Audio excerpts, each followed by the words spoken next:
ఈరోజు తెలంగాణ భవన్లో ఏర్పాటు చేసిన ఈ ప్రత్యేకమైన మీడియా సమావేశానికి విచ్చేసిన మీ అందరికీ కూడా హృదయపూర్వక ధన్యవాదాలు. తెలంగాణలో రోజు రోజుకు అడుగంటిపోతున్న శాంతి భద్రతలు, మరి ముఖ్యంగా మైనర్ బాలికలకు రక్షణ లేకపోవడం, వారి మీద జరుగుతున్న ఘోరమైన అత్యాచారాలు, వీటన్నిటి మీద గత 10-15 రోజులుగా మీరందరూ కూడా ఎన్నో ఇబ్బందులున్నా కూడా మరి తెలంగాణ ప్రజలకు వాస్తవాలు చెప్పే ప్రయత్నం చేస్తున్నందుకు మీ అందరికీ, మరి ముఖ్యంగా మరి మీతో పాటు సోషల్ మీడియా వారియర్స్కు అందరికి కూడా హృదయపూర్వక ధన్యవాదాలు తెలుపుతా ఉన్నాం బీఆర్ఎస్ పార్టీ తరపున. ఇకపోతే ఈ తెలంగాణ రాష్ట్ర ముఖ్యమంత్రి గారు, అదేవిధంగా హోంమంత్రి శ్రీ రేవంత్ రెడ్డి గారు ఈరోజే మరొక్కసారి నేను అబద్ధాలకు చిరునామా అంటూ పచ్చి అబద్ధాలు మళ్ళొకసారి ప్రజలకు చెప్పడం జరిగింది. మరి గత 15 రోజులుగా ఈ పోక్సో కేసు అంశంలో తెలంగాణ ముఖ్యమంత్రి నిందితుణ్ణి కాపాడడానికి పడుతున్న తంటాలన్నీ కూడా తెలంగాణ ప్రజలందరూ కూడా గమనిస్తూనే ఉన్నారు. బీజేపీ కేంద్ర హోంశాఖ సహాయ మంత్రి బండి సంజయ్ గారిని, వారి కుమారుణ్ణి కాపాడడానికి ముఖ్యమంత్రి గారు చేస్తున్న ప్రయత్నాలు అన్నీ ఇన్ని కావు. దానితో పాటు మరి ఈరోజు నిజానికి ఆ అమ్మాయికి అంతో కొంత న్యాయం జరిగిందంటే, మరి ముఖ్యంగా నిందితుడు, మొదటి నిందితుడు జైలుకు పోయిందంటే అది కేవలం బీఆర్ఎస్ పార్టీ గలమెత్తడం వల్లనే అన్నది కేవలం రాష్ట్ర సమాజమే కాదు, మొత్తం దేశ సమాజానికి కూడా అర్థమైంది. లేకపోతే ఇప్పటికే బండి సాయి భగీరథ్ పేట్ బషీరాబాద్ పోలీస్ స్టేషన్లో దర్జాగా లొంగిపోయి స్టేషన్ బెయిల్ తీసుకొని బయట తిరిగేవాడు. ఇది వాస్తవం. కానీ ఒక 5 రోజుల క్రితం ఇదే ముఖ్యమంత్రి ఒక మీడియా ఛానల్కి ఇంటర్వ్యూ ఇస్తూ పూర్తిగా అబద్ధాలు చెప్పారు. దాని మీద నేను ఈ భవన్లోనే నేను అవి ఎంత పచ్చి అబద్ధాలు, పచ్చి అసత్యాలు అని ఆధారాలతో సాక్షిగా నేను నిరూపించడం జరిగింది. ఇక ఈరోజు ఒక గంట క్రితమే గౌరవ ముఖ్యమంత్రి మరియు హోంమంత్రి రేవంత్ రెడ్డి గారు వారు మళ్ళొకసారి తెలంగాణ ప్రజలకు మీడియా వేదికగా అన్ని అబద్ధాలే చెప్పారు. వారు చెప్పిన అబద్ధాలను ముందు మరి అవి ఎంతవరకు అబద్ధాలు, ఎంత ఘోరమైన అబద్ధాలు, నిరాధారమైన ఆరోపణలు అనేది సోదాహరణంగా సాక్ష్యాలతో నిరూపించి, దాని తర్వాత మరి ఇంకొక అంశం ఉంది. అదేంటంటే దీంట్లోనే ఇంకొక రెండవ అంశం ఉంది. ఆ రెండవ అంశం గురించి నేను మాట్లాడతాను. మొట్టమొదట మరి గౌరవ ముఖ్యమంత్రి రేవంత్ రెడ్డి గారు వారు బండి భగీరథ్ను ఈరోజు చెప్పారు. బండి భగీరథ్ను మేము అరెస్ట్ చేశాం అని ఆయన అంటున్నారు. మరొక వైపు బండి సంజయ్ కుమార్ గారు అంటున్నారు, with utmost respect for the law and judiciary today my son Bandi Bhagirath went before Telangana police through our advocates for investigation అని చెప్పి, నేను ఒక బాధ్యతాయుతమైన మరి మంత్రిగా, రాజకీయ నాయకుడిగా నా కొడుకును నేనే పోలీసు వాళ్లకు సరెండర్ చేశాను మా అడ్వకేట్ల ద్వారా అని చెప్పి ఆయన చాలా క్లియర్గా ఆయన ట్వీట్ల మీద ట్వీట్లు పెడుతున్నాడు. దాని తర్వాత కూడా నిన్న కూడా బీజేపీ పార్టీ ఆఫీస్కు పోయి బండి సంజయ్ గారు అదే మాట చెప్పిండ్రు. కానీ ముఖ్యమంత్రి గారు మాత్రం ఇవాళ ఒక కొత్త అబద్ధాన్ని మరి మన ముందరకు తీసుకొచ్చిండు. ఏంటంటే, మేము బండి భగీరథ్ను మేము అరెస్ట్ చేశాం, ఆయన లొంగిపోలేదు అని అంటున్నాడు. మరి ఇప్పుడు ముఖ్యమంత్రిని నమ్మాలనా, కేంద్ర హోంశాఖ సహాయ మంత్రిని నమ్మాలనా? ఇలా మరి సైబరాబాద్ పోలీస్ కమిషనర్ ఒక ప్రెస్ నోట్ రిలీజ్ చేశారు. ఆ ప్రెస్ నోట్లో మేము మరి ఈ బండి సాయి భగీరథ్ మీద 8వ తారీఖు నాడు కేసు అయింది. ఆ 8వ తారీఖు నాడు కేసు అయినప్పుడు మరి దాని తర్వాత ఒక పోక్సో సెక్షన్ల కింద కేసు రిజిస్టర్ చేసినాం. రిజిస్టర్ చేసిన తర్వాత రకరకాల బృందాలు ఎక్కడికి, కరీంనగర్కు, ఢిల్లీకి మరియు ఇతర ప్రాంతాలకు పోలీసు బృందాలను ఈ బండి సాయి భగీరథ్ను పట్టుకోవడానికి పంపించాము. అదేవిధంగా లుకౌట్ సర్క్యులర్ కూడా ఇష్యూ చేశాము అని చెప్తూనే ఆయన ఏమన్నాడు, ఈ ఎస్ఓటి టీము సైబరాబాదు మంచిరేవుల గ్రామం దగ్గర ఒక టెక్ పార్క్ అని ఉంటుందంట, ఆ టెక్ పార్క్ దగ్గర నార్సింగి పోలీస్ స్టేషన్ లిమిట్స్లో అరెస్ట్ చేశాము. 8:15 16వ తారీఖు నాడు అరెస్ట్ చేశాము అని చెప్పారు. సైబరాబాద్ పోలీస్ కమిషనర్ గారు, నేను అడుగుతా ఉన్నా, ఒక వ్యక్తిని అరెస్ట్ చేస్తే ఆయన చుట్టూ ఉండేవాళ్ళు ఎస్ఓటి పోలీసులు ఉండాలి. ఎస్ఓటి పోలీసుల పహారాలో, లేకపోతే ఆలివ్ గ్రీన్ దుస్తులు వేసుకున్న కమాండోల పహారాలో, పోలీసు వాహనాల్లో ఆ నిందితుడిని పోలీస్ స్టేషన్కు తీసుకొచ్చి అక్కడి నుండి అరెస్ట్ కార్డు ఇష్యూ చేసి, ఆ అరెస్ట్ కార్డు ఇష్యూ చేసిన తర్వాత ఆ నిందితుడిని డాక్టర్ దగ్గరికి తీసుకుపోయి, ఆ డాక్టర్ దగ్గర తీసుకుపోయిన తర్వాత ఆయన మీద మెడికల్ టెస్టులు చేసి అప్పుడు మేజిస్ట్రేట్ దగ్గరికి తీసుకుపోతారు. అది పోలీస్ మాన్యువల్ చెప్తా ఉన్నది. మరి నిజంగా ఈ నిందితుడిని మీరు అప్పా దగ్గర నాకాబందీ అని అన్నారు గౌరవ ముఖ్యమంత్రి గారు. ఈరోజు నాకాబందీ ఏర్పాటు చేసి ఆ నిందితుడిని మేము అరెస్టు చేశాము అని అంటున్నారు కదా. నాకాబందీ ఏర్పాటు చేసినప్పుడు ఆ నాకాబందీలో ఉండవలసిన వాళ్ళు పోలీసులు, సాధారణ దుస్తుల్లో ఉండే పోలీసులు, మీరు ఎస్ఓటి అయితే, లేకపోతే మరి ఆలివ్ గ్రీన్ యూనిఫామ్ వేసుకున్న కమాండోలు ఉండాలి, జంగిల్ ప్యాచెస్ వేసుకున్న కమాండోలు ఉండాలి,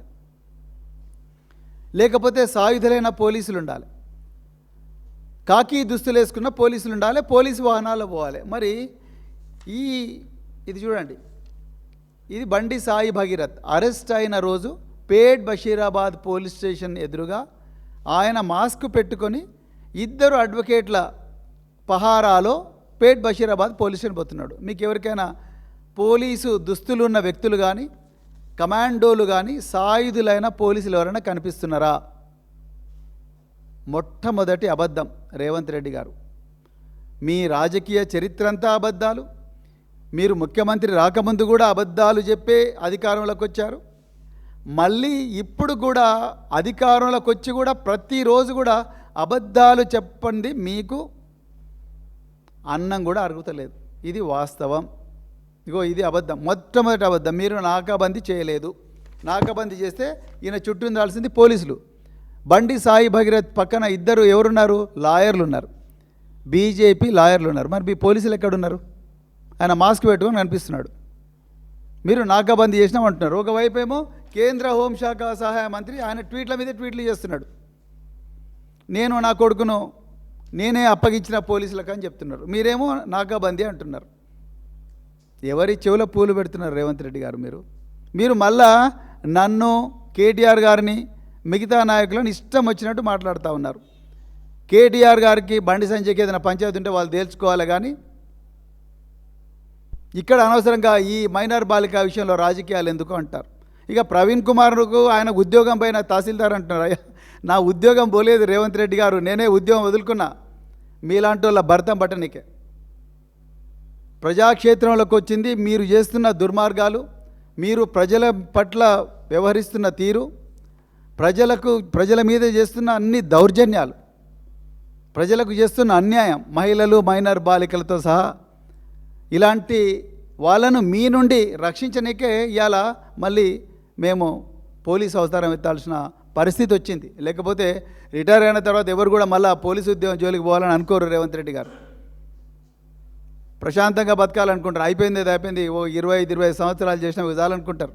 మీరు మళ్ళీ అదే మాట అంటారు. ఆయన మళ్ళీ ఇన్వెస్టిగేషన్ చేయాలని చూస్తున్నాడు. నేను ఇన్వెస్టిగేషన్ చేయాలని నేను ఎప్పుడు అనుకోలేదు. కానీ మీరు ఇన్వెస్టిగేషన్ చేయనందువల్లనే, మీరు ప్రజలకు న్యాయం చేయకపోవడం వల్లనే, మీరు హోంమంత్రిగా ఉండి పోలీస్ స్టేషన్కి వచ్చిన మైనర్ బాలికలు వాళ్ళ తల్లిదండ్రులకు మీరు న్యాయం చేయలేకపోవడం వల్లనే ఈరోజు మేము ప్రజల తరపున మళ్ళొకసారి పోలీసులకు వాళ్ళ బాధ్యత గుర్తు చేసే పని మాత్రమే చేస్తున్నాం.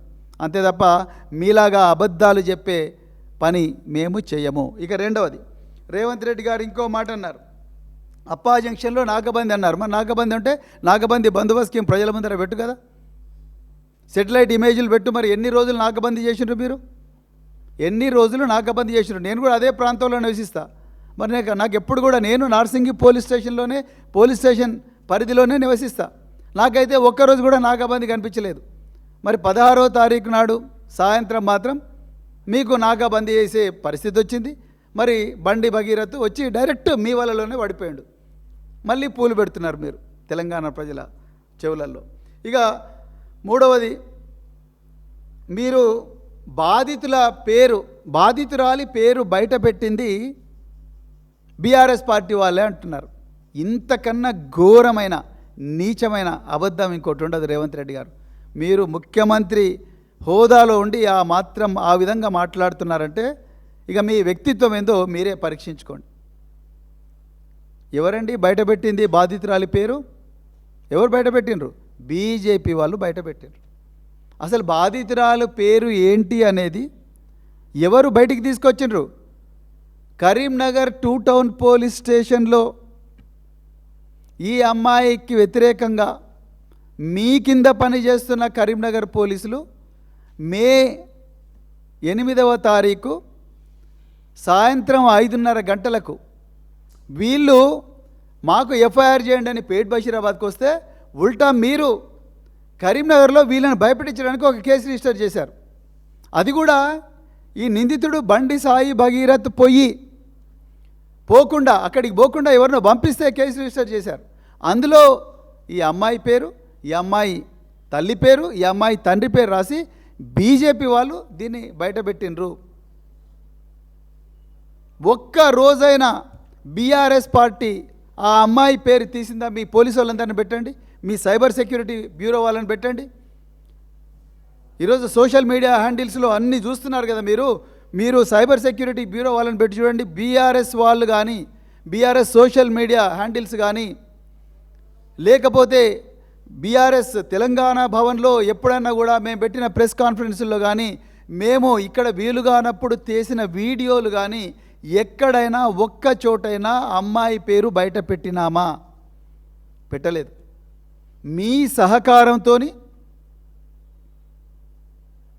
బీజేపీ నాయకులు, బండి సంజయ్ అనుచరులు, బీజేపీ ఐటీ సెల్ వాళ్ళు పొద్దున లేచినప్పటి నుంచి రాత్రి వరకు ఇప్పటికి కూడా ఆ అమ్మాయి పేరు బయట పెట్టడం, ఆ అమ్మాయి మీద వీడియోలన్నీ కూడా సోషల్ మీడియాలో సర్క్యులేట్ చేయడం అది మీరు పెట్టారు.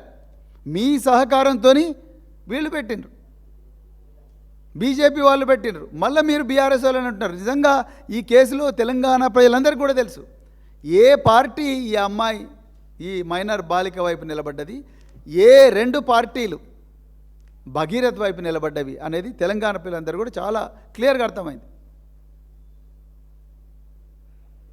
ఇలా మీ ఎంపీ, మీ అనుచరుడైన మీ కాంగ్రెస్ ఎంపీ మల్లు రవి ఏమంటున్నాడు? బండి సంజయ్ మీద లేని సానుభూతి కుమ్మరిచ్చి మాట్లాడుతున్నాడు ఆయన. మీ కాంగ్రెస్ పార్టీ సంస్కృతి అది. మీ గాంధీ భవన్లో కూర్చొని ఒక మైనర్ బాలికను మల్టిపుల్ టైమ్స్ అత్యాచారం చేసిన ఒక దుండగుడికి సానుభూతిగా ఈరోజు మీ నాగర్ కర్నూలు ఎంపీ మల్లు రవి గారు మాట్లాడుతూ ఉన్నారు. ఇది మీ సంస్కృతి, మీరు రాజకీయం చేస్తున్నారు. ఇంకోవైపు పైడి రాకేష్ రెడ్డి ఆర్మూరు ఎమ్మెల్యే, ఆయన ఈ మైనర్ బాలిక మీద అత్యాచారం అనే విషయం కానీ, లేకపోతే ఈ పోక్సో కేసు వ్యవహారం కానీ ఇదంతా కూడా బాబా మరదళ్ళ లాంటి సంబంధం అని చెప్పేసి పైడి రాకేష్ రెడ్డి గారు అంటున్నారు. ఇది మీ సంస్కృతి, ఇది మీరు నేర్చుకున్న సంస్కృతి, మీకుండే అలవాట్లు, మీకుండే సభ్యత, మీకుండే సంస్కారం, మహిళలు చిన్నారి పిల్లల పట్ల మీకుండే గౌరవం, మీ చులకన భావం మీరు మాట్లాడే మాటల్లోనే తెలుస్తున్నది. బీఆర్ఎస్ నాయకులు ఎవ్వరు కూడా నోరు జారలేదు. బీఆర్ఎస్ నాయకులు ఈ మైనర్ బాలిక కోసం రాత్రనక పగలనక ప్రతి గ్రామంలో, ప్రతి నియోజకవర్గంలో కూడా రోడ్డెక్కి ఎర్రటి ఎండలు కూడా పోరాడుతూ ఉన్నారు. ఒక్కరోజైనా మీ బీజేపీ మహిళా నాయకురాలు మాట్లాడినరా? ఒక్క రోజైనా మీ కాంగ్రెసు నాయకులు రోడ్డెక్కినరా వీళ్ళకు న్యాయం జరగాలని? మీ గాంధీ భవన్ బీజేపీ ఆఫీస్ ఎదురుగానే ఉంటుంది కదా. ఒక్కరోజైనా మీ యూత్ కాంగ్రెస్ వాళ్ళు కానీ, మీ మహిళా కాంగ్రెస్ వాళ్ళు కానీ అక్కడ రోజు దందలు చేసి దళారీ పని చేసే మీ నాయకులందరూ కూడా గాంధీ భవన్ నుంచి రోడ్డు దాటి బీజేపీ ఆఫీస్ పోయినరా రేవంత్ రెడ్డి గారు? మీకు మా గురించి మాట్లాడే అర్హత ఒక్క నిమిషం కూడా లేదని ఈ సందర్భంగా నేను చెప్తా ఉన్నా. ఇక మూడవది, మీరేమంటున్నారు, మరి పోక్సో కేసు చాలా సెన్సిటివ్ కాబట్టి నేను మాట్లాడతలేను. కేటీఆర్ గారు ఎందుకు మాట్లాడుతూ ఉన్నారు? కేటీఆర్ గారు ఎప్పుడు కూడా దీని గురించి మాకు డైరెక్షన్ ఇచ్చారు. కేటీఆర్ గారు, కేసీఆర్ గారు మైనర్ బాలికకు జరిగిన అన్యాయాన్ని మనం నిజాలను ముందర పెట్టే ప్రశ్నించాలి, అంతే తప్ప రాజకీయాలు చేయకూడదు. మేము ఎక్కడ కూడా రాజకీయాలు చేయలేము. మేము ప్రతి చోట కూడా ఇగో ఇలాంటి ఎఫ్ఐఆర్లు ముందర పెట్టుకొనే మాట్లాడుతున్నాం. మేము మీలాగా అబద్ధాలు చెప్పడం, పంచులు ఇవ్వడం ఇవన్నీ మేము చేయడం లేదు. మా అగ్రనాయకత్వం మాకు చాలా క్లియర్గా చెప్పింది, నిజాలు ఉంటేనే మాట్లాడాలి. కరీంనగర్లో బండి సాయి భగీరథ్ ఎఫ్ఐఆర్ తీసుకొని పేట్ బషీరాబాద్లో ఆ తల్లి ఇచ్చిన కంప్లైంట్ కాపీ ఆమె మాకిస్తే ఆ కంప్లైంట్ కాపీని ముందర పెట్టుకొనే మాట్లాడినాం. మీరు బయటికి సమాచారం పొక్కనివ్వకుండా బండి సాయి భగీరథ్ను కాపాడాలని శతవిధాలా ప్రయత్నం చేస్తున్నా, సోషల్ మీడియాలో వస్తున్న సమాచారాన్ని నిర్ధారించుకొని దాని తర్వాతనే ఈ ప్రెస్ మీట్కు వచ్చింది బీఆర్ఎస్ పార్టీ. మా నాయకులు కేసీఆర్ గారు, కేటీఆర్ గారు మాకు నేర్పించింది ఇదే. ఈ విషయంలో కూడా మీలాగా మేము పచ్చి అబద్ధాలు చెప్పలేదు. అక్కడ నిందితుడు లొంగిపోతే మీరు నాకాబందీ అని అంటున్నారు. ఎవరికి నేర్పిస్తున్నారు నాకాబందీ? మాకు తెలియదా? మేము పోలీసు ఉద్యోగంలో చేయలేదా నాకాబందీ బందోబస్తు ప్లాన్ చూపించండి. ఎంతమంది ఆఫీసర్లు అనేసిండ్రు? పచ్చి అబద్ధం చెప్పినావు కదా రేవంత్ రెడ్డి. మీరు ప్రధానమంత్రి నరేంద్ర మోడీకి రాష్ట్ర పోలీసులందరూ కూడా ఆయన బందోబస్తులో ఉండగా 10,000 మంది పోలీసులు తీయండి, 10,000 మంది పోలీసుల లిస్టు, మీ బందోబస్తు ప్లాన్ చూపించండి. పేట్ బషీరాబాద్ డీసీపీ ఎక్కడున్నారు? ఆ రోజు పేట్ బషీరాబాద్ ఇన్స్పెక్టర్ ఎక్కడున్నారు? వాళ్ళ టవర్ లొకేషన్ మీరే ముందర పెట్టండి. మీ దగ్గర అన్ని సాధనాలు ఉన్నాయి కదా, మీరే ముందర పెట్టండి. మీ రకరకాల బృందాలు మీరు ఢిల్లీకి పంపించినాం, ఇంకా ఇతర ప్రాంతాలకు పంపించినామన్నారు, కరీంనగర్ పంపించినామన్నారు. మీరు కరీంనగర్లో ఎప్పుడు మీరు కరీంనగర్లో బండి సంజయ్ ఇంటికి రైడ్ చేసిండ్రు? హైదరాబాద్లో ఉండే జూబ్లీ హిల్స్ ఇంటికి ఎందుకు మీ బృందాలు పోలేదు? ఎక్కడ పోయిన మీ బృందాలు? ఎక్కడ పండుకుంటున్నారు? ఏ డబాలో పండుకున్నారు మీ బృందాలు? ఎవరు ఆ బృందాల నాయకులు? వాళ్ళ రోజు చేసిన పని చూపించండి. మళ్ళీ మీరు అబద్ధాలు చెప్తా ఉన్నారు, మా బృందాలను అక్కడ పోయినా ఇక్కడ పోయినా అని. మీ బృందాల టవర్ లొకేషన్లు ఇవ్వండి. బండి సాయి భగీరథ్ టవర్ లొకేషన్ తీయండి, ఇప్పుడు మీకు తెలిసిపోతుంది ఎక్కడ బృందాలు ఉన్నాయి. బండి సంజయ్ టవర్ లొకేషన్ తీయండి, 2 నిమిషాలు అర్థమైపోతుంది ఈ బృందాలు ఎవరి కస్టడీలు ఉన్నాయి. వాళ్ళు ఉంటే మీ కస్టడీలో ఉండాలి, లేకపోతే బండి సంజయ్ కస్టడీలో ఉండాలి. ఇది తెలంగాణ ప్రజలందరికీ కూడా తెలుసు.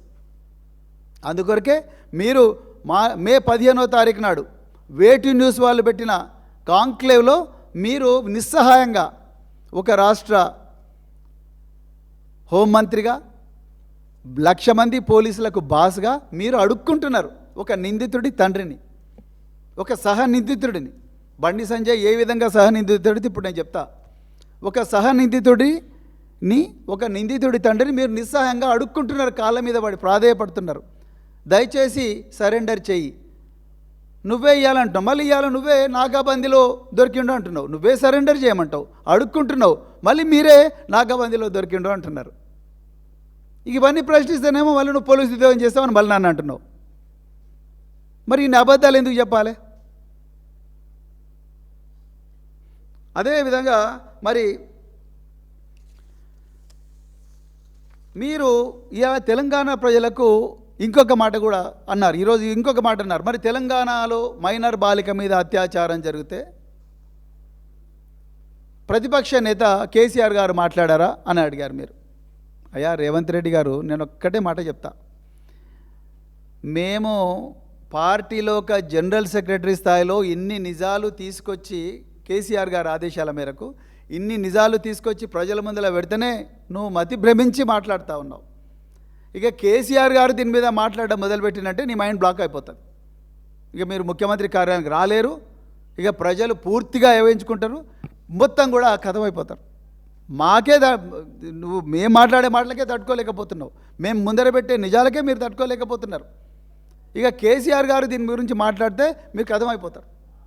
ఇది వాస్తవం. ఇక నేను ఇంకొకటి అడుగుతున్నా, మీరు ముఖ్యమంత్రి హోదాలో మీరు ఏమంటారు? మరి మేము ఆది చేసినాం, సత్వరంగా న్యాయం చేసినాం, అవి ఇవి అని అంటున్నారు కదా. మీరు ఇప్పటి వరకు కూడా సిట్ ఎందుకు వేయలేదు చెప్పండి? మీ సైబరాబాద్ పోలీస్ కమిషనర్ గారు కేవలం రితిరాజ్ అనే ఒక ఐపీఎస్ అధికారి, కూకట్పల్లిలో డీసీపీగా పనిచేస్తున్నారు. వారు దీన్ని పర్సనల్గా ఇన్వెస్టిగేట్ చేయాలని మాత్రమే, మానిటర్ చేయాలని మాత్రమే వారు ఒక మెమో ఇచ్చారు. కానీ మరి మీరు ట్యాపింగ్ కేసులో మరి హైదరాబాదు పోలీస్ కమిషనర్ గారు, అదేవిధంగా ఒక నలుగురు ఐపీఎస్ ఆఫీసర్లు, అదేవిధంగా నలుగురు ఏసీపీలు, 2 ఇన్స్పెక్టర్లు, దాదాపుగా 9 నుంచి 10 మందితో పాటు 2 సిట్లు వేశారు టాపింగ్ కేసులో. అంటే బీఆర్ఎస్ పార్టీ చెయ్యని నేరానికేమో 2 సిట్లు. ఒక మైనర్ బాలిక న్యాయం కోసం పోరాడుతుంటే, ఆమెకు అన్యాయం జరుగుతూ ఉంటే ఆ కేసు ఇన్వెస్ట్ చేయడానికి ఇప్పటికి కూడా సిట్ వేయడానికి మీకు చేతులు రాలేదు రేవంత్ రెడ్డి గారు. మీరు మళ్ళీ రాజకీయాలు చేస్తున్నట్టున్నారు. అసలు ఈ మాట మాట్లాడడానికి మీకు అర్హత కూడా లేదు. ఎందుకంటే ఈ అమ్మాయికి అన్యాయం చేసిందే మీ డిపార్ట్మెంట్, ఈ అమ్మాయికి అన్యాయం చేసిందే మీ పోలీస్ డిపార్ట్మెంట్. అది నేను ఇప్పుడు చెప్తా ఎట్లా అన్యాయం చేసిందనేది. అప్పుడు మీరు తేల్చుకోండి, మీరు రాజీనామా చేయాలన్నా లేదా నైతిక బాధ్యత వహించు. ఎక్కడ సిట్ వేసిండ్రు మీరు?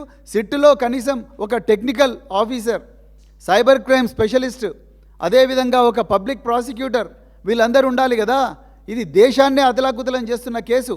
కేంద్ర హోంశాఖ సహాయ మంత్రి సాక్షాత్తు ఆయన, వాళ్ళ కొడుకు, వీళ్ళందరూ ఇన్వాల్వ్ అయిన కేసు. దీంట్లో ఇంతవరకు మీరు సిట్ వేయలేదు.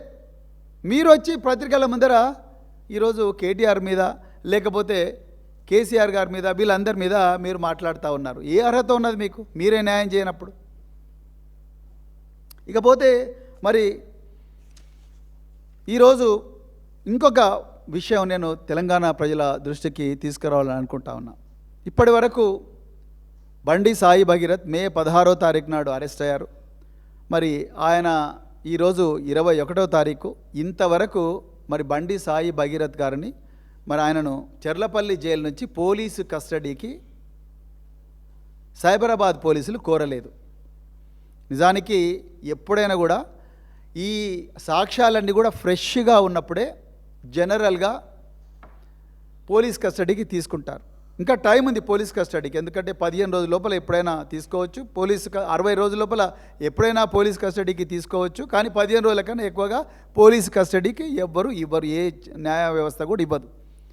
కానీ మీరు ఎప్పుడు పోలీస్ కస్టడీకి తీసుకుంటారనేది అందరూ 1000 కళ్ళతో ఎదురు చూస్తున్నారు. కానీ ఇప్పుడు మీరు చేస్తున్న కామెంట్స్, మీ ఎంపీలు చేస్తున్న కామెంట్స్, అదేవిధంగా బీజేపీ నాయకులు, మరి ముఖ్యంగా పైడి రాకేష్ రెడ్డి లాంటి వాళ్ళు, అదేవిధంగా బండి సంజయ్ గారు మళ్ళీ మీడియాకు వచ్చి చేస్తున్న కామెంట్స్, ఆ కుటుంబాన్ని బెదిరిస్తున్న తీరు చూస్తే మాత్రం ఈ కేసులో ఈ అమ్మాయికి న్యాయం జరుగుతున్న నమ్మకం రోజుకు సన్నగిల్లుతున్నది. వేరే కేసుల్లో అయితే ప్రతిరోజు కూడా రన్నింగ్ కామెంటరీ లాగా ప్రెస్కు లీకులు ఇచ్చే మీరు, అదేవిధంగా ప్రెస్ మీట్లు పెట్టే మీ ఆఫీసర్లు, ఈ కేసులో మాత్రం ఎవరు కూడా ఒక్క ప్రెస్ మీట్ కూడా పెట్టడం లేదు. అంటే నిజాలను ప్రజల నుంచి దాస్తూ ఉన్నారు. ఇవాళ నిందితుడికి 9 రోజుల టైం ఇచ్చిండ్రు రేవంత్ రెడ్డి గారు. మీరు 1 కాదు 2 కాదు 9 రోజుల టైం ఇచ్చిండ్రు. ఆయన ఈ చూపించిన మొబైల్ ఫోన్, అది మీడియాలో వచ్చిన మొబైల్ ఫోనే, మేము చూసింది మీడియాలో వచ్చిందే, ఎందుకంటే మీ పోలీస్ అధికారులు ఏం చెప్పడం లేదు. ఆయన మీకు సరెండర్ చేసిన మొబైల్ ఫోన్, ఆ మొబైల్ ఫోన్ ఆయనది కాదు అని బాధితురాలు వాళ్ళ కుటుంబం అంటా ఉన్నారు. దానికి మీ ఆన్సర్ ఏంటి?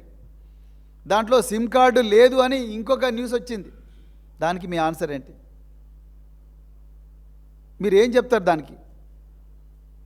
ఇక రెండవది, పేట్ బషీరాబాద్లో అతి కష్టం మీద ఆ బాధిత కుటుంబం ఒక ఎఫ్ఐఆర్ రిజిస్టర్ చేశారు. వాళ్ళు కంప్లైంట్ చేయంగా అందులో అక్యూజ్డ్ కాలంలో, నిందితుల కాలంలో కేవలం బండి భగీరథ్, అంటే బి భగీరథ్ అండ్ అదర్స్ అని పెట్టిండ్రు. ఆ అదర్స్ ఎవరు? రేవంత్ రెడ్డి గారు మీరు చెప్పండి మరి. మేము మాట్లాడితేనేమో మీరు పోలీసు ఉద్యోగం చేయొద్దు, ఉద్యోగం పైన తహసీల్దార్ అంటున్నావు కదా, మరి మీరు చెప్పండి. అక్యూజ్డ్ కాలంలో 7th కాలంలో బండి భగీరథ్ అనే రాశారు. మరి అదర్స్ అంటే ఎవరు? బండి భగీరథ్ అండ్ అదర్స్ అంటే ఎవరు? బండి సంజయ్ కాదా? సంగప్ప కాదా? శ్రీరామ్ కాదా? ఇంకా బండి భగీరథ్తో తిరిగిన వ్యక్తులు కాదా? ఈరోజు ఆ అమ్మాయి, ఆ మైనర్ బాలిక బండి భగీరథ్ కలిసి తిరిగినప్పుడు ఉన్న ఫోటోలు, వీడియోలు ఉన్న బీజేపీ ఐటీ సెల్ వాళ్ళు కాదా? వాళ్ళందరూ నిందితులు కాదా? పోక్సో కింద వాళ్ళందరూ రారా? ఈరోజు రేవంత్ రెడ్డి గారు మీరు చెప్పాలి ఈ విషయం. మొన్న 15వ తారీఖు నాడు గౌరవ హైకోర్టులో ఈ బెయిల్ పిటిషన్ వాదోపవాదాలు వచ్చినప్పుడు, అంతకన్నా ముందు సోషల్ మీడియాలో గౌరవ న్యాయమూర్తి మీద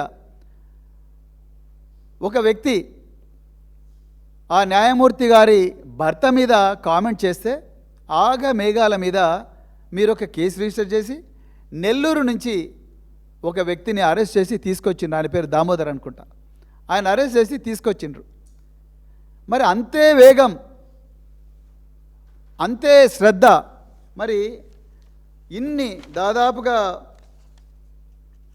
ఎన్ని social media handles, BJP social media handles, ఉదాహరణకు చదువుతాను నేను. శ్రీకృష్ణదేవరెడ్డి, హైందవ శక్తి ప్రసాద్, రవికుమార్ గౌడ్ బీజేపీ, అదేవిధంగా చోటు విష్ణుబాయ్, ఎస్ఎస్ లక్ష్మి జర్నలిస్టు, జలేందర్ బండి, విష్ణు బూరా, రాజు బాయ్, మధు పటేల్, సుధాకర్ హిందూ, తర్వాత ఓరుగంటి సత్యం గౌడ్, అదేవిధంగా భార్గవ జనసేన, బీజేపీ అకుల్ జూకంటి, అదేవిధంగా ఇంకా ఎన్నో హ్యాండిల్స్ నుంచి రాజ్ కుమార్ బీజేపీ, వీర రాఘవ హిందూ, అట్లా రకరకాల బీజేపీ విజయ్ బాబు, తెలంగాణ మీమ్స్ 2025, ఇంకా మహా న్యూస్ గురించి అయితే నేను చెప్పనవసరం లేదు. వీళ్ళందరి దగ్గరి నుండి వచ్చిన హ్యాండిల్స్ అన్నీ కూడా గౌరవ ఇన్వెస్టిగేటింగ్ ఆఫీసర్ గారికి మేము పంపించడం జరిగింది. మరి వీరి మీద ఎందుకు యాక్షన్ తీసుకోవడం లేదు రేవంత్ రెడ్డి గారు? మీరు ఇంత పౌరుషంగా మాట్లాడుతున్నారు కదా, పచ్చి అబద్ధాలు పత్రికల ముందర, మరి వీటి మీద ఎందుకు యాక్షన్ తీసుకోవడం లేదు? మరి ఆ దామోదర్ని పట్టుకొచ్చింది కదా నెల్లూరు నుంచి, మరి వీళ్ళని ఎప్పుడు పట్టుకొస్తారు? సెక్షన్ 14 ప్రకారము, సెక్షన్ 15 పోక్సో యాక్ట్ ప్రకారము వీళ్ళు కూడా జైలుకు పోవాలి కదా, మరి వీళ్ళు ఎందుకు పోతలేరు? చెప్పండి, మీరు ఎందుకు పోతలేరు? మీరు వీళ్ళందరినీ ఎందుకు పట్టుకొస్తలేరు మీ ఆఫీసర్లు? మీరు ఒక్క ఐపీఎస్ ఆఫీసర్ చేతిలో పెట్టి నువ్వు చూసుకో అమ్మా అని చెప్పి వదిలేసిండ్రు. మరి ఇక్కడ కూడా ఒక 4 ఐపీఎస్ ఆఫీసర్లను పెట్టవచ్చు కదా. రాష్ట్రంలో మేము ఆ రోజు కూడా చెప్పినాం, రాష్ట్రంలో డీజీ ర్యాంకు స్థాయిలో, అడిషనల్ డీజీ ర్యాంకు స్థాయిలో, ఐజీ ర్యాంకు స్థాయిలో ఎంతోమంది ఐపీఎస్ ఆఫీసర్లు ఉన్నారు, మహిళా ఐపీఎస్ ఆఫీసర్లు ఉన్నారు. డీసీపీ, ఎస్పీ ర్యాంకు స్థాయిలో కూడా ఎంతోమంది ఆఫీసర్లు ఉన్నారు. వాళ్ళ దాంట్లో మంచి వాళ్ళు, ఇంటిగ్రిటీ ఉన్నవాళ్ళు, పని చేయాలనుకున్న ఇంట్రెస్ట్ ఉన్నవాళ్ళు, మహిళలు పిల్లల మీద సానుభూతి ఉన్నవాళ్ళు, వాళ్ళందరినీ తీసుకొచ్చి మీరు ఇన్వెస్టిగేట్ చేయండి, ఎట్లైనా కన్విక్షన్ పడాలి ఈ కేసులో.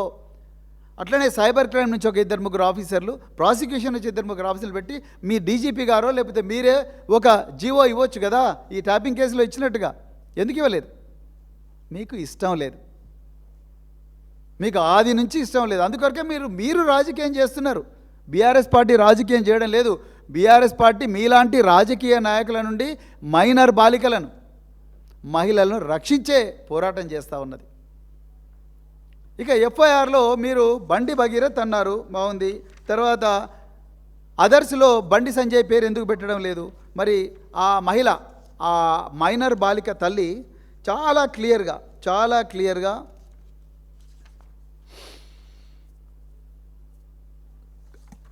పారాగ్రాఫ్ నెంబర్ 14లో ఆమె చాలా క్లియర్గా బండి సంజయ్ గారి పేరు చెప్పింది. నేను చదువుతాను.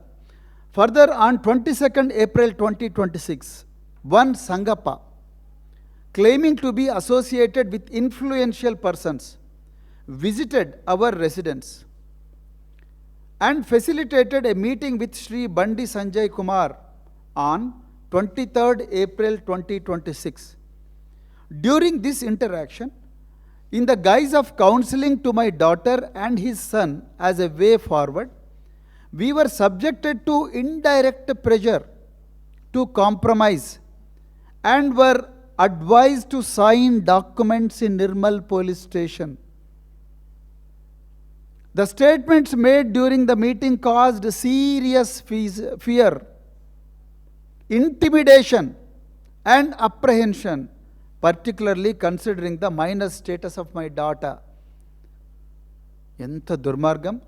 ఐటెం నెంబర్ 14లో చాలా క్లియర్గా కేంద్ర హోంశాఖ సహాయ మంత్రి గారి ఇంటికి సంగప్ప అనే ఒక అధికార ప్రతినిధి మమ్మల్ని తీసుకొని పోతే మా బిడ్డ ముందరనే మీరు మా బిడ్డ క్యారెక్టర్ మీద కామెంట్ చేయడమే కాకుండా ఆమె నాతో చెప్పింది, దీంతో పాటు నాతో కూడా చెప్పింది, క్యారెక్టర్ మీద అభాండాలు వేయడమే కాకుండా నేను బీజేపీ అధ్యక్షుడి నుంచి తొలగించబడ్డ తర్వాత నా కోసం 8 మంది ఆత్మహత్యలు చేసుకున్నారంటే నా సంగతి మీకు తెలుసు కదా. సప్పుడు దాకా పోయి నిర్మల్ పోలీస్ స్టేషన్లో అక్కడ ఉంటుంది, అక్కడ పోయి సైన్లు పెట్టుర్రి, కాంప్రమైజ్ కండ్రి అని చెప్పి ఆయన చెప్పినట్టుగా తల్లి చెప్పింది. ఆమె దాదాపుగా అదే మాటలు ఇక్కడ చెప్పింది. అంతకన్నా ముందు నిర్మల్ పోలీస్ స్టేషన్ నుంచి 21 ఏప్రిల్ 2026 నాడు శ్రీరామ్ అనే వ్యక్తి నుండి ఇక్కడికి ఫోన్ వస్తుంది. ఈ తల్లికి ఫోన్ వచ్చి మీ మీద ఏదో కేసు ఉన్నది, మీరు ఇక్కడికి రావాలని ఎవరో పోలీసు వాళ్ళు ఫోన్ చేసినట్టుగా ఈమె ఇక్కడ రాసింది ఐటెం నెంబర్ 12లో, పారాగ్రాఫ్ నెంబర్ 12లో. మరి శ్రీరామ్ పేరు కూడా ఉండాలిగా ఎఫ్ఐఆర్లో, బండి సంజయ్ పేరు ఉండాలిగా, సంగప్ప పేరు ఉండాలి కదా. వాళ్ళని ఎందుకు మీరు అక్యూజ్డ్ కాలంలో పెట్టడం లేదు? ఇలా నేను అడుగుతా ఉన్నా. తెలంగాణ సమాజం కూడా 1000 కళ్ళతో ఎదురు చూస్తూ ఉన్నది. ఇలా మీరు టైం లైన్ చూస్తే సరే, బండి సంజయ్ మరి ఆయన మీద మీరు పెట్టాల్సిన సెక్షన్లు మీకు ఇష్టం లేదు, ఆయన కూడా మేము ప్రజలకు అర్థమయ్యేటట్టు చెప్పాల్సిన బాధ్యత మా మీద ఉన్నది. ఎందుకంటే బండి సంజయ్ గారు హిందూ ఏకతా యాత్రలో హనుమాన్ మాల వేసుకున్న స్వాముల ఉద్దేశించి ధర్మం గురించి మాట్లాడతారనుకున్నారు అందరూ. ఆయన పూర్తిగా కరీంనగర్లో డైరెక్ట్ డాగ్ పెట్టిండు, అందరికీ వార్నింగ్ ఇచ్చిండు. బిడ్డ, నా మీద నా కుటుంబం మీద కేసులు పెట్టిన వాళ్ళకు నేను ఆనాడు హనుమంతుడు ఎట్లయితే లంకను కాల్చిండో ఆ విధంగా నేను కూడా మిమ్మల్ని అందరినీ కూడా ఖతం చేస్తా అని చెప్పి ఆయన వార్నింగ్ ఇచ్చిండు, ఓపెన్ వార్నింగ్. మరి ఆ సభకు పర్మిషన్ ఇచ్చిన రేవంత్ రెడ్డికే తెలవాలి. ఓకే, సో బండి సంజయ్ గారు ఆయన చేసిన నేరం ఏంది? 351 క్లాస్ 2 బిఎన్ఎస్ ప్రకారము ఆయన క్రిమినల్ ఇంటిమిడేషన్ కేసు బుక్ చేయాలి ఆయన మీద. అదేవిధంగా 61 క్లాస్ 2 బిఎన్ఎస్ ప్రకారము క్రిమినల్ కాన్స్పిరసీ కేసు బుక్ చేయాలి. ఎందుకంటే ఆయన, సంగప్ప, ఇంకా మిగతా వ్యక్తులు శ్రీరామ్ అనే వ్యక్తులు వీళ్ళందరితో కలిసి కుట్ర పన్ని ఆ బిడ్డను వాళ్ళ తల్లిదండ్రులను బెదిరించినందుకు ఆయన మీద క్రిమినల్ కాన్స్పిరసీ బుక్ చేయాలి. అదేవిధంగా సెక్షన్ 3 క్లాస్ 5 కామన్ ఇంటెన్షన్. అదేవిధంగా అన్నిటికన్నా ముఖ్యంగా సెక్షన్ 238 బిఎన్ఎస్.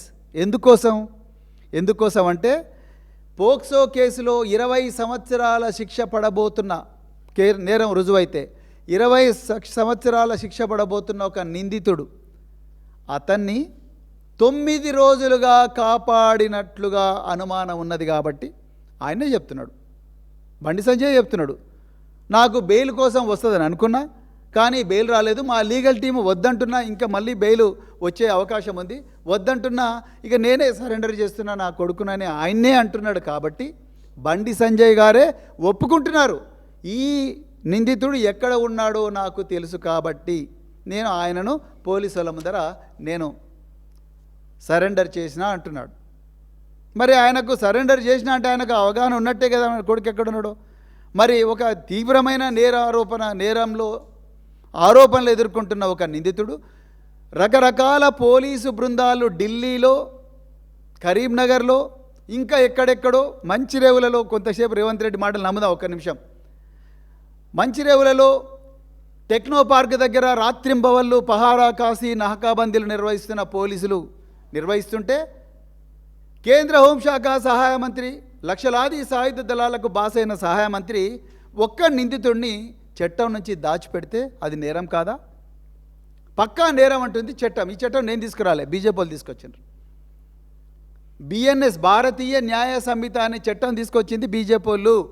ఆ బీజేపీ వాళ్ళు తీసుకొచ్చిన చట్టంలోనే సెక్షన్ 238 238 ప్రకారం 100% బండి సంజయ్ గారు నేరస్తులు అవుతారు. మరి ఎందుకు ఆయన పేరు పెట్టడం లేదు? ఆయనకు ఎందుకు నోటీస్ ఇవ్వడం లేదు? మీరు అన్నారుగా ఇంతకుముందే రేవంత్ రెడ్డి ప్రెస్ మీట్లో అన్నాడు, మేము నోటీసులు ఇచ్చి చేస్తున్నాం అన్నాడు. మరి ఇవ్వండి నోటీసు. మీరు ఆ రోజు చేయని నేరానికి కేటీఆర్ గారి బావమరిది అని చెప్పేసి వాళ్ళు ఏదో పండగ చేసుకుంటుంటే డ్రగ్స్ కేసు పెట్టి 100 మంది ఎక్సైజ్ పోలీసులను వాళ్ళ ఇంటికి పంపించి గందరగోళం చేసి చివరికి కొండను దొబ్బి ఎలకని పట్టిండ్రు. ఏం లేదు ఆడ. ఏమని ఉంటే జరిగేది కదా. ఇక్కడ ఏమి ఎఫ్ఐఆర్ లేదు, ఏమీ లేదు. అక్కడ ఒక పైసా ఒక ఏమంటారు, ఒక గ్రామ్ కూడా డ్రగ్ దొరకలేదు. అన్ని అబద్ధాలు. ఏమన్నా నిజంగా ఇక్కడైతే కుల్లా ఆయనే చెప్తున్నాడు, నేను దాచిపెట్టిన బంగి చెప్తున్నాను. దాని మీద మీరు అర్జెంటుగా సెక్షన్లు యాడ్ చేయాలి. బండి సంజయ్ గారికి నోటీస్ ఇవ్వాలి. ఇచ్చి ఆయన వాంగ్మూలం రికార్డ్ చేసి ఆయనను కూడా అరెస్ట్ చేయాలి. సంగప్పని కూడా అట్లనే చేయాలి. ఆయనను కూడా ఎగ్జామిన్ చేయండి. ఆయనకు ఇంటెన్షన్ ఉంది. అదేవిధంగా శ్రీరామ్ అనే వ్యక్తిని కూడా మీరు ఎగ్జామిన్ చేయాలి, అరెస్ట్ చేయాలి. అదేవిధంగా సంగప్ప గారికి, బండి సంజయ్ గారికి, రేవంత్ రెడ్డి గారికి, నరేంద్ర మోడీ గారికి, శ్రీరామ్కు వీళ్ళందరి మధ్యలో జరిగిన సంభాషణలు, ఈ సంభాషణల కాల్ డేటా రికార్డ్స్ అన్ని కూడా తీసుకురావాలి. రేవంత్ రెడ్డి గారు ఇలా మీరు ఓపెన్గా చెప్పాలి, మీ మధ్యన గౌరవ ప్రధానమంత్రి నరేంద్ర మోడీ మధ్యన 10వ తారీఖు నాడు పెరేడ్ గ్రౌండ్లో ఏం సంభాషణ జరిగింది? మోడీ గారు మిమ్మలను బండి సంజయ్ గారిని కాపాడమని చెప్పలేదా? ఏ దేవుని దగ్గర పోదామంటే ఆ దేవుని దగ్గరికి వస్తారు. లక్ష్మీనరసింహస్వామి దగ్గర పోదాం, లక్ష్మీనరసింహ పోదామా, లేకపోతే శ్రీశైలం మల్లన్న దగ్గరికి పోదామా, లేకపోతే ఉమామహేశ్వర స్వామి దేవాలయానికి పోదామా, సిరిసనగండ్ల లక్ష్మీనరసింహస్వామి శ్రీరామచంద్రుల దేవాలయానికి పోదామా, మీరు ఏ దేవాలయానికి అంటే ఆ దేవాలయానికి, భాగ్యలక్ష్మి దేవాలయానికి దగ్గర పోదామంటే పోదాం. బండి సంజయ్ని తీసుకురండి, మీరు రండి, మేమందరం వస్తాం. ఆ తడి బట్టలతో పోయి మీరు చెప్పండి, ఆ రోజు ప్రమాణం చేయండి, మీకు నరేంద్ర మోడీ గారు బండి సంజయ్ని కాపాడమని చెప్పలేదా? అందుకొరకే మీరు 9 రోజులు వెయిట్ చేయలేదా?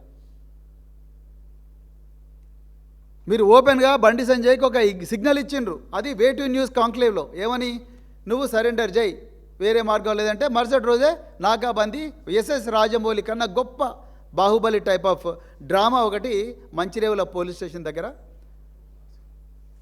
మంచిరేవుల గ్రామం దగ్గర టెక్ పార్కో ఎకో పార్క్ ఉంది. ఆ ఎకో పార్క్ ఎదురుగా 8 గంటల 15 నిమిషాలకు యూనిఫామ్ వేసుకున్న పోలీసులు వస్తారు. బండి సాయి భగీరథ్, అది అట్టర్ ఫ్లాప్ అయిపోయింది ఆ డ్రామా.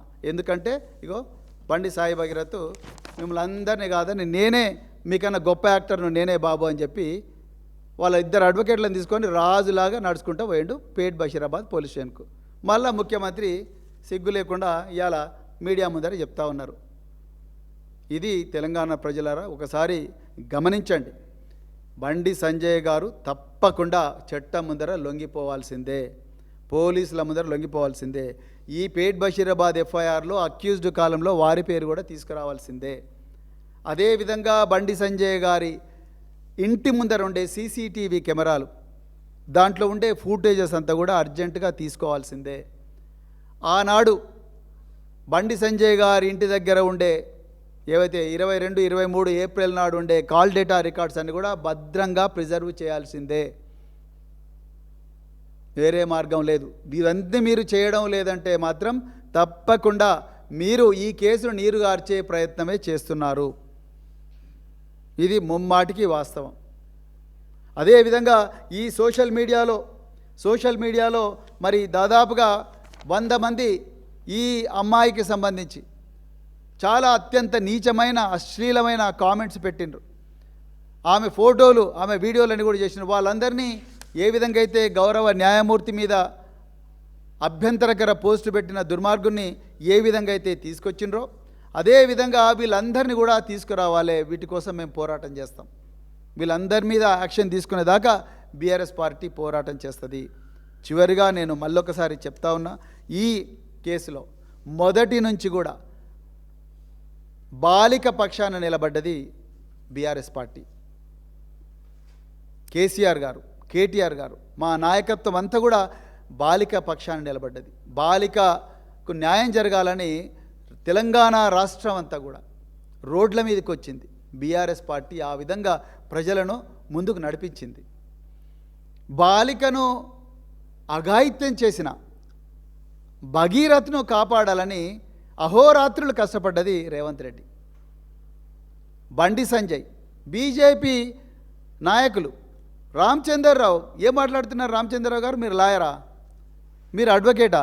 అడ్వకేట్ అయితే మీరు ఏం మాట్లాడుతున్నారు, ఇదంతా బండి సంజయ్కి చెందిన వ్యవహారం, అది వాళ్ళ కొడుకు సంబంధించిన వ్యవహారం, బండి సంజయ్కి ఏం సంబంధం అంటున్నారు. మీరు ఎప్పుడన్నా ఆ తల్లి కంప్లైంట్ చదివినరా రామచంద్రరావు గారు? మీరు చాలా లాయర్ కదా, పెద్ద లాయర్ కదా, మీ దగ్గర ఇంకొక లాయర్ ఉంటాడు, ఆయన ఇప్పుడు ఎంపీ రఘునందన్ రావు గారు. మరి మీరు అంటే ఉరికొస్తారు కదా, పట్టుకొని డిబేట్లకు వాటికి వీటికి వస్తారు కదా, మరి దీంట్లో ఎందుకు రావట్లేదు మీరు? మరి అన్ని అబద్ధాలే మాట్లాడుతూ ఉన్నారు. ఎక్కడ పోయిన మీ మహిళా నాయకురాలు, ఎక్కడ పోయిన మీ రచనారెడ్డి గారు, ఆమె కూడా పేరు మోసిన లాయర్ కదా, మాధవి లత, డికే అరుణ గారు, నిర్మలా సీతారామన్ గారు, స్మృతి ఇరానీ గారు, మీనాక్షి లేఖి గారు, వీళ్ళందరూ ఎక్కడ పోయిన? ఎందుకు మాట్లాడతలేరు ఈ మైనర్ బాలిక మీద? ఎందుకు మాట్లాడడం లేదు? రేవంత్ రెడ్డి గారు 17 కోట్ల రూపాయలు ఈరోజు బీఆర్ఎస్ పార్టీ మీద పెట్టిన అక్రమ కేసులకు ఖర్చు పెట్టడానికి మీరు ఖర్చు పెట్టినరు. అభిషేక్ మను సింగ్ గారికి దాదాపుగా 7-8 కోట్లు ఇచ్చినట్టుగా తెలుస్తున్నది. మరి ఈ అమ్మాయి గురించి కనీసం ఒక 10 లక్షలు, 20 లక్షలు, కోటి రూపాయలు పెట్టలేరా? ఇలా వచ్చి ప్రెస్ ముందర అన్ని అబద్ధాలు మాట్లాడుతూ ఉన్నారు. మళ్ళీ మీరు రాజకీయాల గురించి మాట్లాడతారు, మీరు కేటీఆర్ గురించి మాట్లాడతారు, లేకపోతే కేసీఆర్ గురించి మాట్లాడతారు. ఏ మాత్రం అర్హత లేదు. తెలంగాణ ప్రజలారా, ఈ రాష్ట్ర ముఖ్యమంత్రి, ఈ హోంమంత్రి ఉన్నంత వరకు మహిళలకు భద్రత లేదు, మైనర్ బాలికలకు భద్రత లేదు. అందుకొరకే ఒళ్ళంతా కళ్ళు పెట్టుకొని నిరంతరం అప్రమత్తంగా ఉండాలి. మరి ముఖ్యంగా ఈ పేట్ బషీరాబాద్ కేసులో ప్రతిరోజు కూడా మనం గమనిస్తూ ఉండాలి. రేవంత్ రెడ్డి గారు ఎన్ని కామెంట్లు చేసినా, ఎన్ని అబద్ధాలను ప్రజల లోపలికి సర్క్యులేట్ చేయాలని చూసినా కూడా మనం ఒళ్ళంతా కళ్ళు పెట్టుకొని నిరంతరం అప్రమత్తంగా ఉండి ఈ అమ్మాయికి న్యాయం జరిగేదాకా, ఈ కేసులో ఫాస్ట్ ట్రాక్ కోర్టు వెలిసేదాకా, ఫాస్ట్ ట్రాక్ కోర్టులో నిందితుడికి శిక్ష పడేదాకా, అదేవిధంగా ఈ కేసులో సహనిందితులుగా ఉన్న బండి సంజయ్ గారు, సంగప్ప గారు, ఇంకా శ్రీరాము, ఇంకెవరైనా ఉంటే వాళ్ళందరినీ మీద కూడా చట్టపరమైన చర్యలు తీసుకునేదాకా మనం ఎవ్వరం కూడా పోరాటం విశ్రమించకూడదని చెప్తూ మరొకసారి ఈ అవకాశం ఇచ్చిన మీడియా మిత్రులందరికీ కూడా హృదయపూర్వక ధన్యవాదాలు చెప్తూ జై తెలంగాణ, జై కేసీఆర్.